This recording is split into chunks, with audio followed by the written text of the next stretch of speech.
Hello বন্ধুরা, আছি এখন আমি হাওড়া স্টেশনে। ছোট্ট একটা জার্নি, এখান থেকে যাব হচ্ছে গিয়ে বেলদা, মেদিনীপুরে একটা কাজ আছে বলে ওখানে যাব।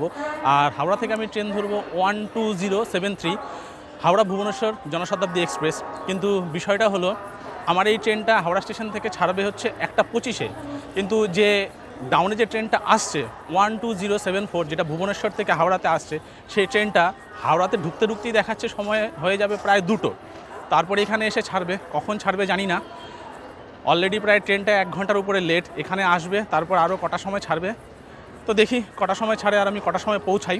তো দেখতে থাকুন ভিডিওটা, সঙ্গে থাকুন। আমাদের ট্রেন দেওয়ার কথা ছিল 19 নম্বরে, কিন্তু 19 নম্বর প্ল্যাটফর্মে ঢুকে গেল হচ্ছে রাঁচি হাওড়া বন্দে ভারত এক্সপ্রেস। কিন্তু এখন আমাদের ট্রেন জনশতাব্দী ক নম্বরে দেবে সেটা জানি না। আবার যাচ্ছি ডিসপ্লে বোর্ডের দিকে, দেখি কত নম্বরে দিয়েছে। অ্যানাউন্সমেন্ট কী করছে কিচ্ছু বুঝতে পারছি না। এখন ডিসপ্লে বোর্ডে গিয়ে দেখি যে জনশতাব্দী কত নম্বরে দেবে।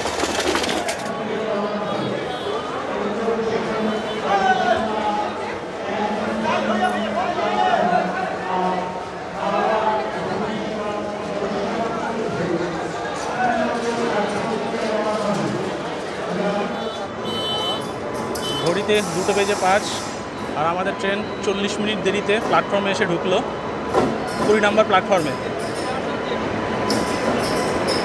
WP7 লোকোমোটিভের সাথে।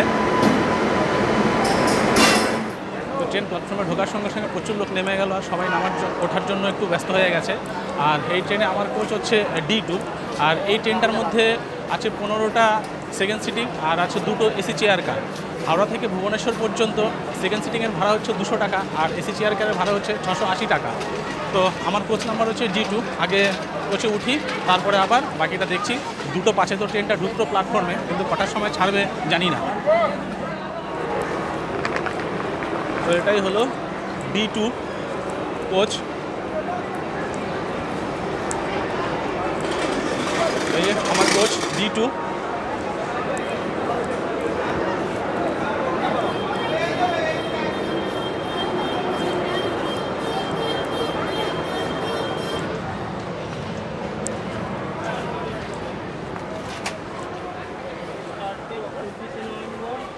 চলো 62 মিডিল সিটিং অ্যারেঞ্জমেন্ট, বাঁদিকে 2টো ডান দিকে 2টো, আর সিটিংগুলো এখানে সামনাসামনি। ঘড়িতে 2:26 বাজে, 1:25 টাইম ছিল, এখনও কিন্তু আমাদের ট্রেন ছাড়লো না। 19 নম্বর প্ল্যাটফর্ম থেকে বেরিয়ে যাচ্ছে রাঁচি বন্দে ভারত এক্সপ্রেস।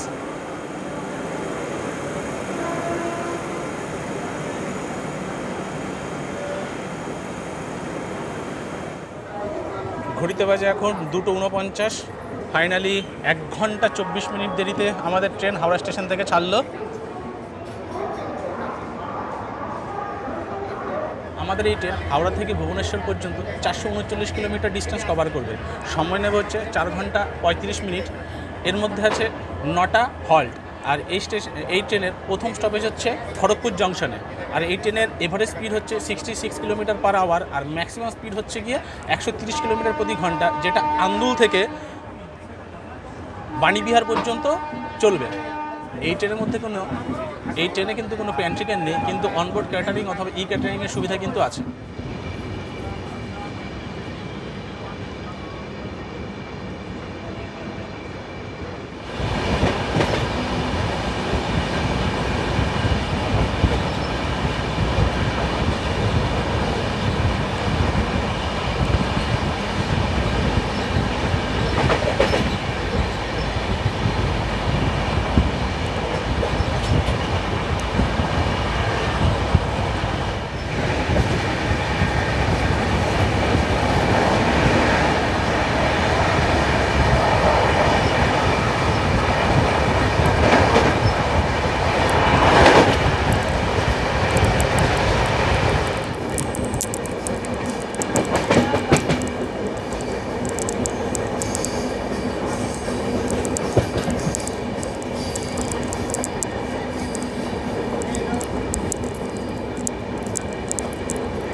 ঘড়িতে বাজে এখন 3:51 আর আমরা ক্রস করব কোলাঘাট ব্রিজ। আমাদের ট্রেন কিন্তু এখন প্রায় 1 ঘন্টা 44 মিনিট 45 মিনিট মতো লেটে আছে।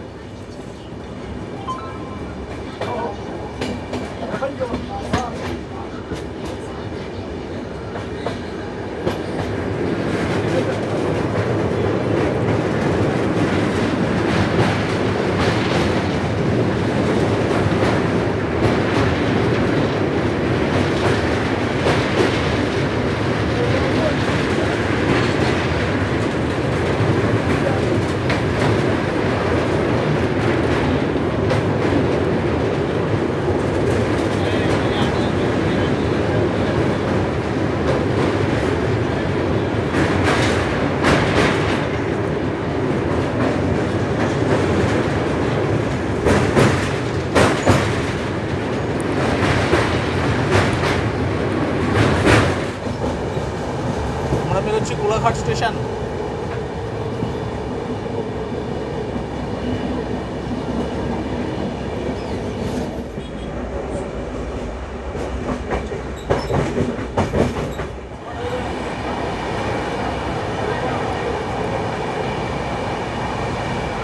আমাদের ট্রেন এখন মেচেদা স্টেশন আমাদের ট্রেন এখন মেচেদা স্টেশনকে স্কিপ করছে একদম দুর্দান্ত স্পিড নিয়ে।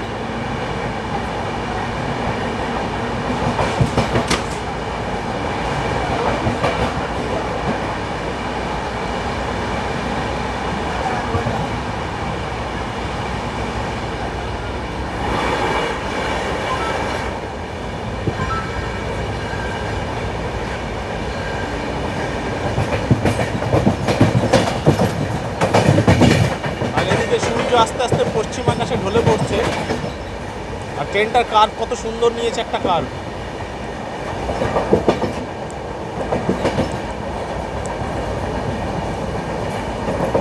এখন পার করেছি পাঁশকুড়া আর সামনেই আসছে খিরাই।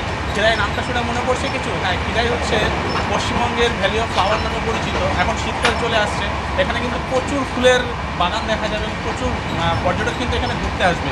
তো ট্রেন থেকেই দেখা যায়, আমি চেষ্টা করবো আপনাদেরকে দেখানোর জন্য।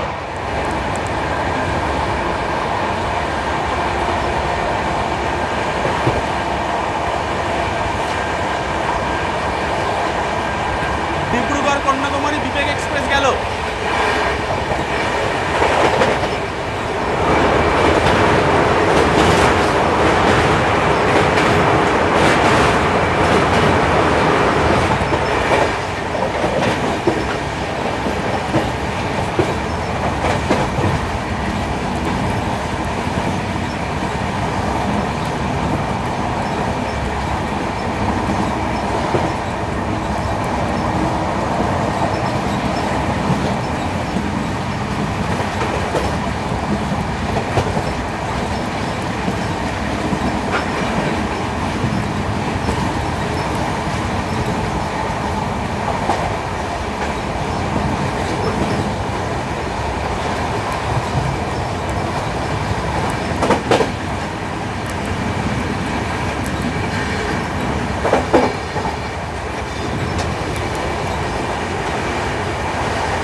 ঘড়িতে এখন সময় 4:38 আর আমাদের ট্রেন এসে ঢুকলো খড়গপুর জাংশনে।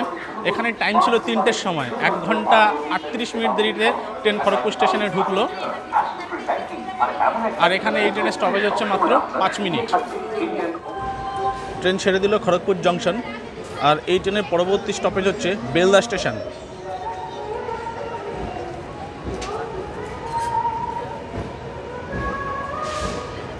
বেলদাতে এই ট্রেনের ঢোকার টাইম ছিল 3:31, কিন্তু এখন ঢুকতে ঢুকতে প্রায় 5:15 বাজবে।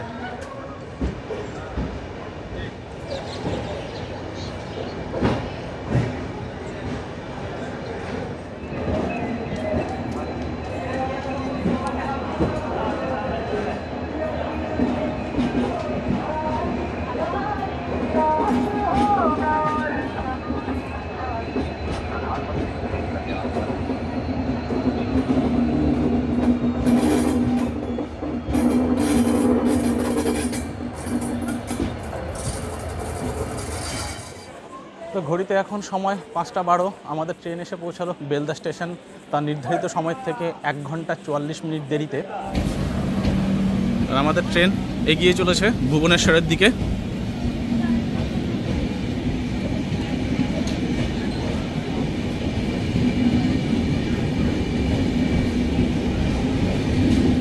আর বেলদা স্টেশনটা পশ্চিম মেদিনীপুর জেলায় অবস্থিত।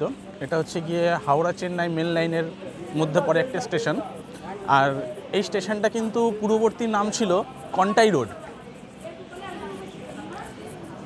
তো আজকের এই ভিডিওটা আমি এখানেই শেষ করছি। দেখা হচ্ছে আরও পরবর্তী কোনো ভিডিওতে।